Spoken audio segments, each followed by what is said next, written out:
Hello জনগণ, কি অবস্থা সবার? সবাই ভালো আছো তো? আর কে কোন জেলা থেকে আমার ভিডিওটা দেখতেছো অবশ্যই একবার বলে যাবা। আর এই যে রান্নার জন্য আমি তেল, ময় মশলা সব কিছু নিয়ে নিলাম। আর আজকে রান্না করব হচ্ছে কলা পাতার খিচুড়ি। এই ড্যাগে আমি রান্না করব, তাই সব কিছু রেডি করে নিলাম। সব ময় মশলা এই কৌটার ভিতরে, আর সব কিছু ছোট ছোট। যাই হোক, চাল ধোয়ার পানি বা বসানোর ওই ভিডিওটুকু আমি নিতে পারি নাই, সেজন্য দুঃখিত। আর এই যে আমার ভাত প্রায় বলক এসে গেছে, আমার খিচুড়ি প্রায় হয়ে গেছে। আমি জাল কমিয়ে দিছি, কারণ তার আগে অনেক জাল ছিল। খিচুড়ির পানি শুকিয়ে গেলে আবার ভালো লাগবে না। খিচুড়ির আসল মজাই হচ্ছে বাগার দেওয়া। আমাদের গ্রামের ভাষায় এটাকে বাগার বলে, কার কোন জেলায় কি বলে অবশ্যই জানাবা। আর এই যে বাদামি কালার করে ফেললাম, এখন এটাকে আমি খিচুড়ির উপর ঢেলে দেব। আর বাগার দিলে অনেক সুস্বাদু লাগে।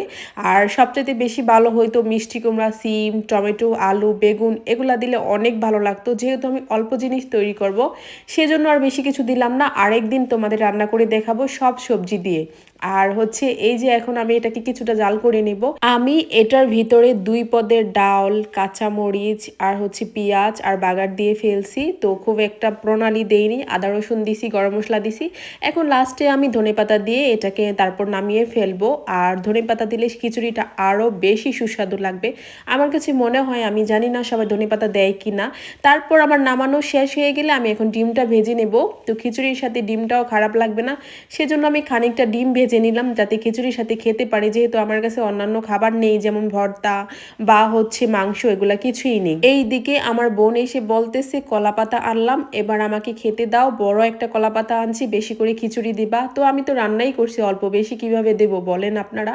আর যতটুকু রান্না করছি আমাদের দুইজনের হয়ে যাবে। অল্প জিনিস খেতে অনেক মজা হয়, সেজন্য আমি বেশি করে রান্না করলাম না, তো অল্প রান্না করলাম। আর তোমাদের সবার দাওয়াত, তোমরা আসলে আমরা সবাই আবার কুড়ে ঘরে বসে খিচুড়ি খাবো। তো যারা আসতে চাও তারা জানাবা, আমরা সবাই একসাথে খিচুড়ি বসে খাবো। আর একদিন বিভিন্ন সবজি দিয়ে রান্না করব, সবাই মিলে বড় পাতিলায় খাবো। অবশ্যই সামনে সেই দিন আসতেছে ডিসেম্বর মাসে, যখন আমরা সবাই একসাথে হব।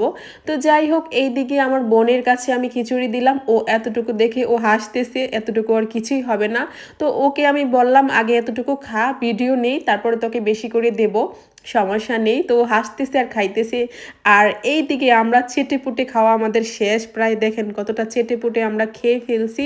আর আমার বোনকে আমি বেশি করে দিছি, আমি অল্প একটু রাখছি। আর শেষেরটুক খেতে অনেক মজা, এটা আপনারাও খুব ভালো করে জানেন। শেষেরটুক কিন্তু খুব স্বাদের থাকে। আমি আমার লাইফে কখনোই মাটির চুলায়, মাটির পাতিলায় খিচুড়ি রান্না করিনি। তো খিচুড়ি তো অনেক রান্না করছি, সেটা হচ্ছে গ্যাসের চুলায়, সিলভারের পাতিলায়।